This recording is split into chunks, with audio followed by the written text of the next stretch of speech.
Good evening student, welcome again to the another lecture of biochemistry. और आज है last topic second unit का, that is atherosclerosis. In brief यानी बहुत छोटे छोटे में पढ़ना है आपको, जितना पढ़ना है उतना मैं पढ़ा रही हूँ, ठीक है। चलो स्टार्ट करते हैं विदाउट फर्दर डिले। ये है अल्थ्रोस्क्लेरोसिस। देखो इंट्रो पढ़ेंगे, डेफिनेशन, कॉज, सिम्टम और प्रिवेंशन। जब कोई डिजीज़ आए तो इसका फ्रेमवर्क कैसे तैयार किया करो, इंट्रो पढ़ा करो, डेफिनेशन एंड कॉज, उसके बाद सिम्टम एंड प्रिवेंशन। एक और चीज़ बताओ, इंट्रो में सोचते हो इंट्रो में क्या पढ़े, तो देखो इंट्रो में क्या होता है, इंट्रो में डेफिनेशन, कॉज, सिम्टम, ट्रीटमेंट, सब चीज़ का मिक्सचर होता है, सब चीज़ का। अभी पढ़ोगे ना तो समझ में आ जाएगा। देखो इंट्रोडक्शन पढ़ते हैं। Atherosclerosis is a condition where plaque build up inside the artery, narrow them and restricts blood flow। अल्थ्रोस्क्लेरोसिस एक ऐसा कंडीशन है जहां आपकी बॉडी में थक्का जम जाता है, प्लग हो जाता है, का बिल्डअप हो जाता है इनसाइड योर आर्टरी, आपकी आर्टरी में। आर्टरी का क्या काम है, ब्लड को फ्लो करना। तो वहाँ पे क्या हो जाता है कि थक्का जम जाता है किसी चीज़ का। प्लग मतलब होता है कि कोई चीज़ फंस जाना, ठीक है, ऐसा। नैरो देम, देखो अब कोई चीज़ पाइप है, यहाँ पे देखो एक ये पाइप है, यानी हम आर्टरी मान लेते हैं, ठीक है। ब्लड फ्लो अच्छे से हो रहा है, यहाँ पे ब्लड अच्छे से जा रहा है, ये हम ब्लड मान लेते हैं। देखो ब्लड फ्लो अच्छे से हो रहा है, जा रहा है, ठीक है। वहीं पे हम दूसरा कंडीशन बनाते हैं, ये रहा ब्लड वेसल, ठीक है, और ये ब्लड फ्लो हो रहा है अच्छे से।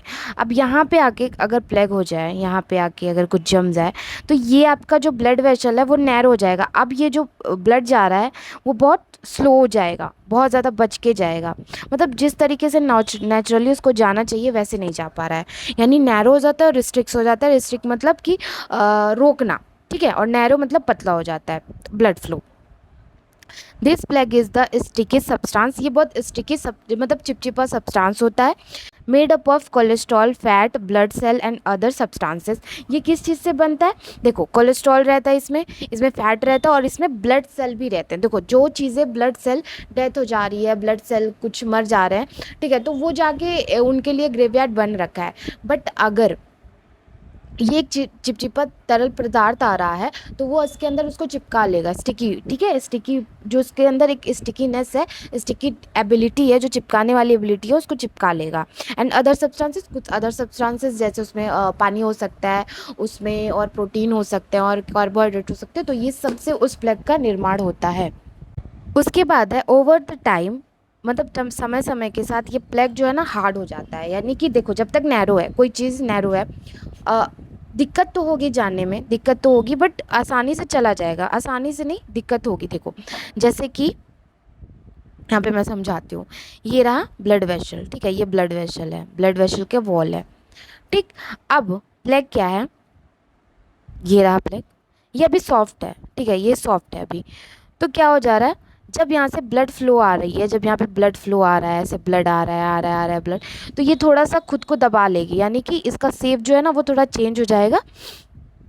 जैसे देखो इसका शेप थोड़ा चेंज हो जाएगा और ये खुद को दबा के इसको मौका दे देगा कि तुम चले जाओ, रहेगा, बट अपने आप को दबा लेगा, क्योंकि अभी ये क्या सॉफ्ट है, ठीक है, अभी ये थोड़ा सॉफ्ट है, इस वजह से इसको मौका दे देगा। वहीं पे अगर ये हार्ड हो जाए तो उसको मौका नहीं मिल पाएगा जाने का।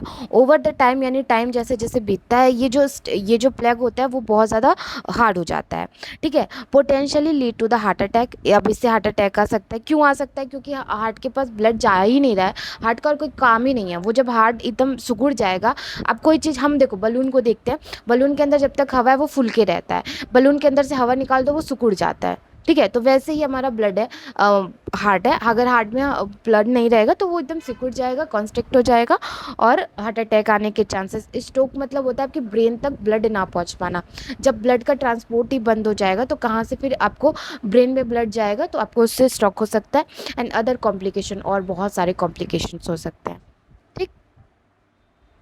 अब देखो इंट्रो में सोचते होगे आप क्या लिखे, कितना लिखे, तो इंट्रो में कुल मिला के सब कुछ लिखना होता है आपको। कॉज, डेफिनेशन, सिम्टम, इसमें देखो सब इंक्लूड हो गया, डेफिनेशन भी इंक्लूड हो गया, ठीक है, कॉज भी इंक्लूड हो गया कि फैट की वजह से होता है। देखो इसमें सब कुछ इंक्लूड हो गया। एक तो क्या होता है डेफिनेशन के रूप में, ठीक है, किसकी वजह से होता है कॉज के रूप में, ठीक है, तो फिर उससे क्या क्या चीज़ें हो सकती है सिम्टम के रूप में। तो ये सब कुछ आप मतलब इंट्रो में ऐसे मिला के लिखना होता है। इंट्रो बहुत बच्चे पूछते हैं इंट्रो में लिखे क्या, ठीक है। चलो डेफिनेशन की बात करें, lipoprotein typically measure total cholesterol, LDL bad cholesterol, HDL good cholesterol, triglyceride and the some other lipid fraction.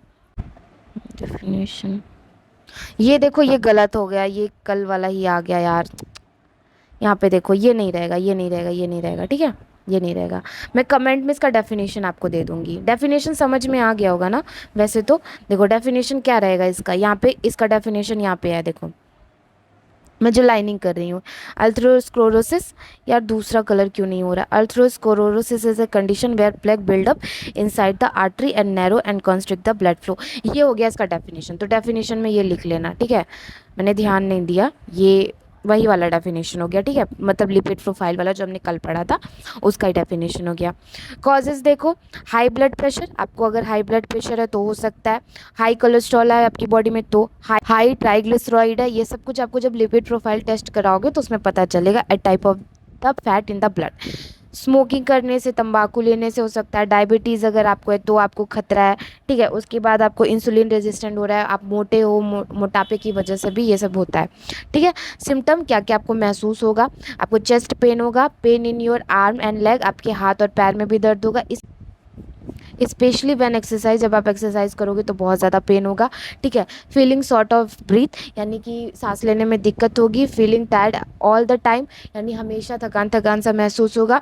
Feeling week, बहुत ज़्यादा कमजोरी सा लगेगा। और क्या होगा कि कंफ्यूज रहेगा इंसान, की किसी चीज़ में कॉन्फिडेंट नहीं रहेगा, कंफ्यूज रहेगा, तो ये सारी फीलिंग होगी।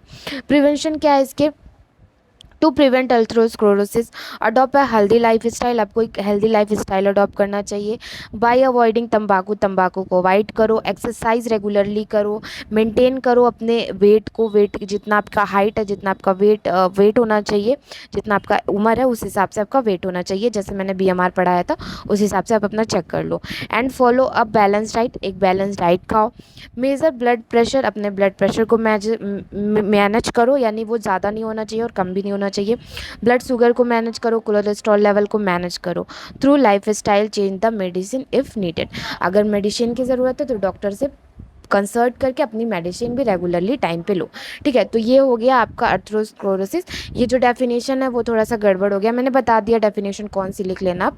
अर्थरोस्क्लेरोसिस is a condition where plaque build up inside the artery, narrow them and restrict the blood flow, ये लिख लेना, ठीक है। डेफिनेशन में पता नहीं कैसे गड़बड़ हो गया ये, ठीक है। चलो ये हो गया आज का अल्थरोस्क्लेरोसिस ख़त्म। उसी के साथ हमारा सेकंड यूनिट ऑफ बायोकेमिस्ट्री भी हो गया ख़त्म। यार समझ में नहीं आता मुझे, बायोकेमिस्ट्री में पढ़ा रही हूँ, बायोकेमिस्ट्री का सेकंड यूनिट कंप्लीट हो गया। थर्ड यूनिट हम कल से स्टार्ट करेंगे, classification of amino acid based on nutrition, ठीक है। कल के लेक्चर में हम ये पढ़ेंगे, मेटाबॉलिक रेट विद एग्जाम्पल। तो बाय बाय, गुड नाइट, अपना नोट्स वगैरह बना लेना और कल के लेक्चर में भी ज़रूर आना। Bye bye.